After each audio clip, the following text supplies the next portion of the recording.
Assalamualaikum warahmatullahi wabarakatuh. Izin Pak, izin rekan-rekan, kami dari kelompok 5 akan mempresentasikan tugas kami dengan judul rancangan jaringan WiFi di area kolam PPI Madiun. Kelompok 5 beranggotakan Roni Yanuar, Silo Isa, Seto Jati, dan Willy.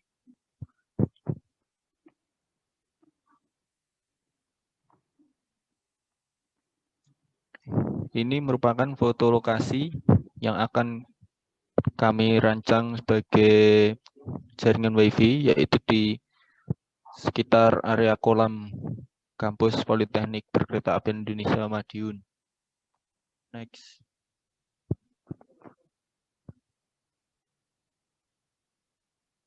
Selanjutnya ada dena lokasi.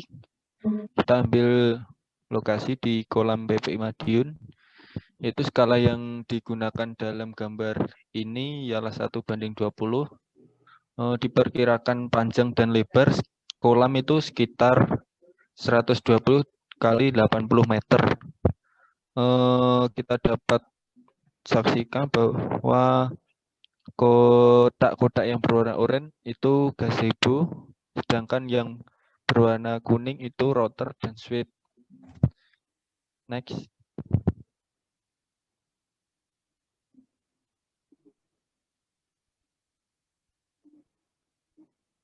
Selanjutnya topologi jaringan.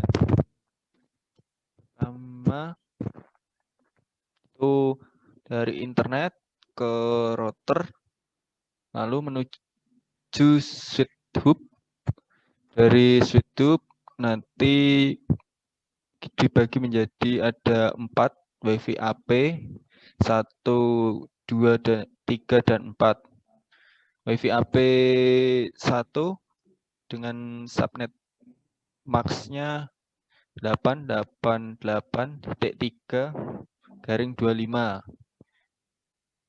dengan max 13 IP dimulai dari 192.168.11.1 sampai 192.168.11.13. Kalau WiFi AP2 itu sama, cuma yang membedakan itu dimulai dari 192.168.12.1. Begitu juga dengan WiFi AP3 dan 4 itu cuma bedakan dari 192.168.13.1. Kalau WiFi AP4 itu dimulai dari 192.168.14.1. Next.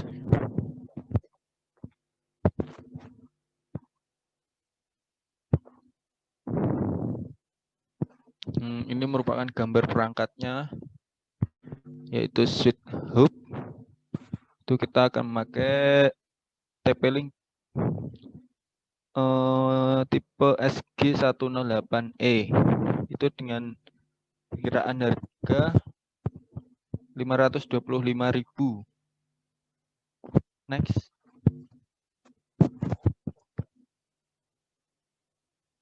Selanjutnya akan disampaikan oleh rekan yang bertugas. Terima kasih. Untuk alat selanjutnya yaitu Mikrotik Hub AC2 RBD 52G 5HAC D2 HND TC dengan harga 1.070.300. Untuk speknya bisa dilihat. Next.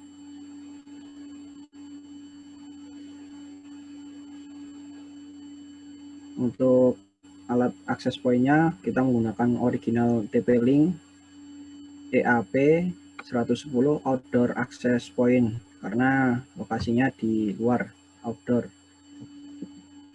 Harganya 580.000. Untuk speknya bisa dilihat. Next. Untuk alat penghubung antar alat kita menggunakan kabelan Cat 5E FTP STP outdoor, panjangnya 30 meter, harganya 61.000. Next.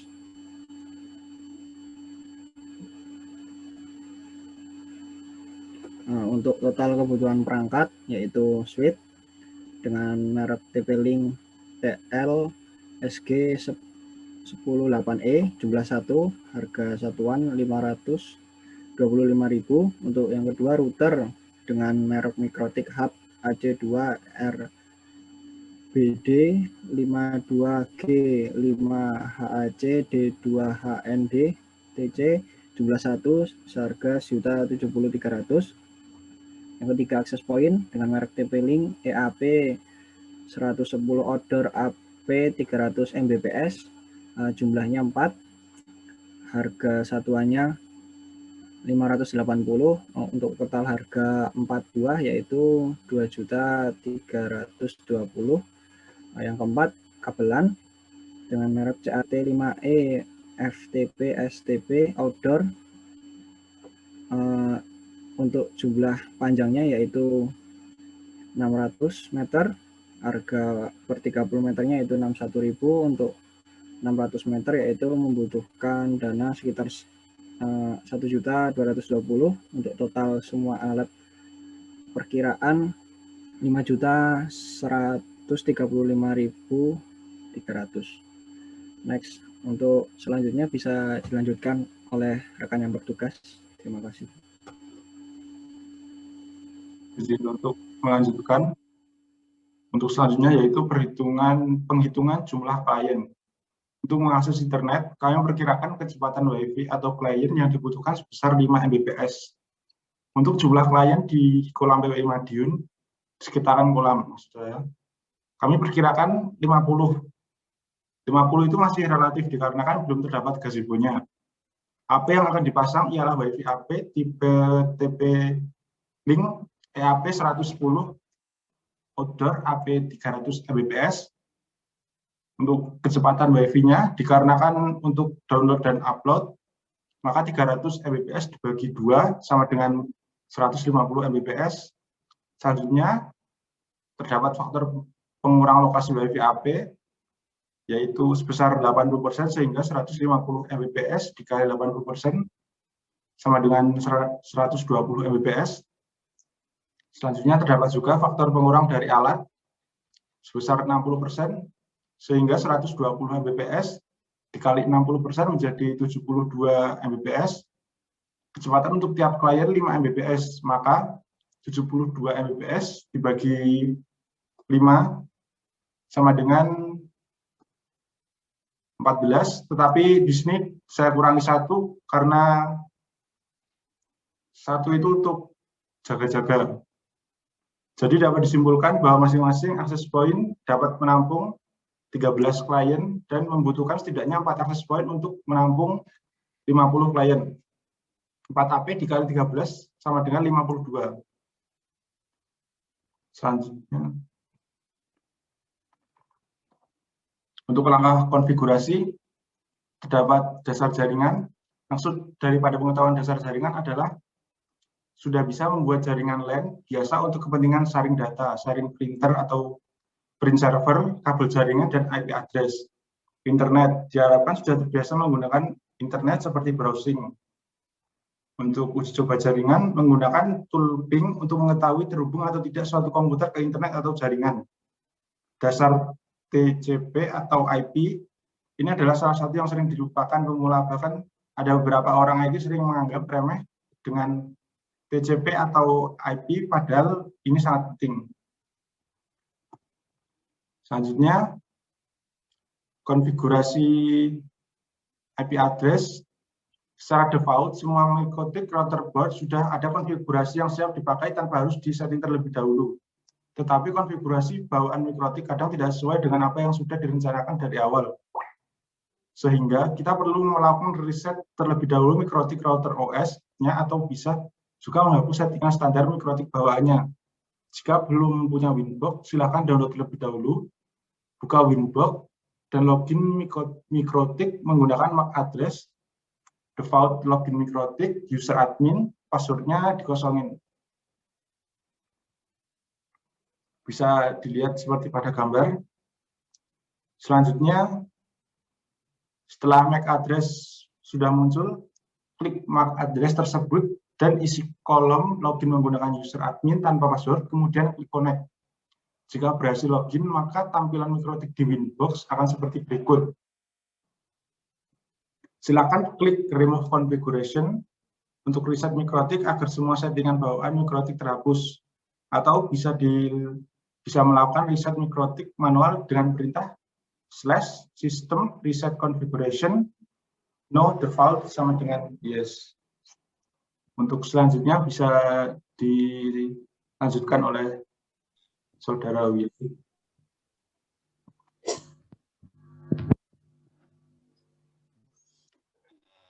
Siap, izin melanjutkan. Buka new terminal dari menu samping Winbox, kemudian copy lalu paste script di atas. Jika keluar peringatan dangerous reset anyway, silahkan ketik huruf Y kemudian di enter. Tunggu beberapa detik sampai MikroTik selesai restart. Silahkan login kembali ke MikroTik dengan Winbox seperti di atas. Setting IP address MikroTik pada setiap enter sesuai dengan topologi di atas IP address. Anggaplah sebagai berikut. Silahkan sesuaikan dengan IP yang sudah ditentukan. IP mode IndiHome 192.168.100.1. Header 1, setting IP otomatis DHCP client dari modem IndiHome atau IP manual yaitu 192.168.100.2/24. Header 2, IP manual 192.168.2.1/24. Header 3, IP manual 192.168.3.1/24. Berikan IP address ke header 2 dan header 3 sama seperti gambar di atas dan sesuaikan IP address-nya. Jika IP address sudah disetting ke semua header dan sudah sesuai dengan topologi, maka ke langkah setting MikroTik dasar selanjutnya. Di samping adalah gambarnya. Lanjut.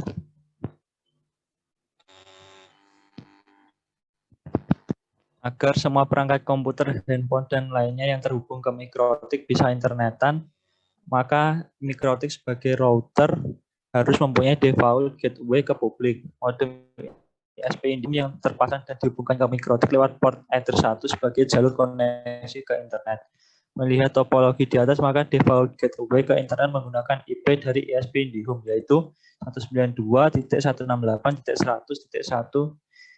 Copy script di bawah ini, kemudian paste ke new terminal Winbox untuk menambahkan default gateway /IP router at gateway sama dengan 192.168.100.1 distance sama dengan 1 dst main address sama dengan 0.0.0.0/0 atau bisa menambahkan default gateway secara manual seperti di bawah ini.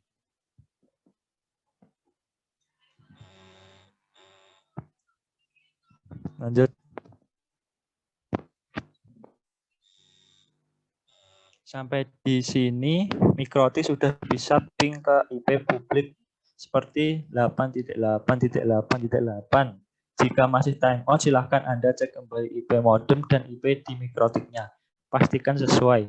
Tambahkan DNS dan aktifkan DNS server di MikroTik agar bisa akses domain di internet. Dengan /IP DNS set allow main remote main request sama dengan yes. Server sama dengan 8.8.8.8.8.4.4. Copy script tersebut kemudian paste ke dalam new terminal Winbox atau setting DNS di MikroTik lewat manual seperti gambar di bawah ini.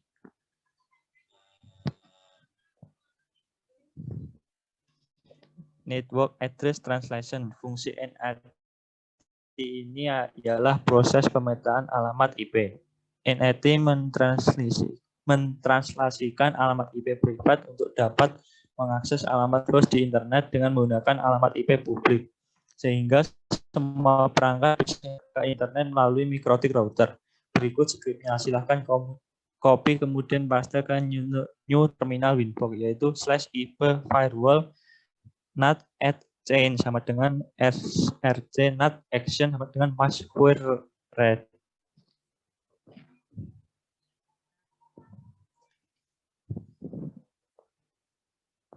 Sekian presentasi dari kelompok kami. Apabila ada kurangnya mohon dimaafkan. Sekian, wassalamualaikum warahmatullahi wabarakatuh. Waalaikumsalam.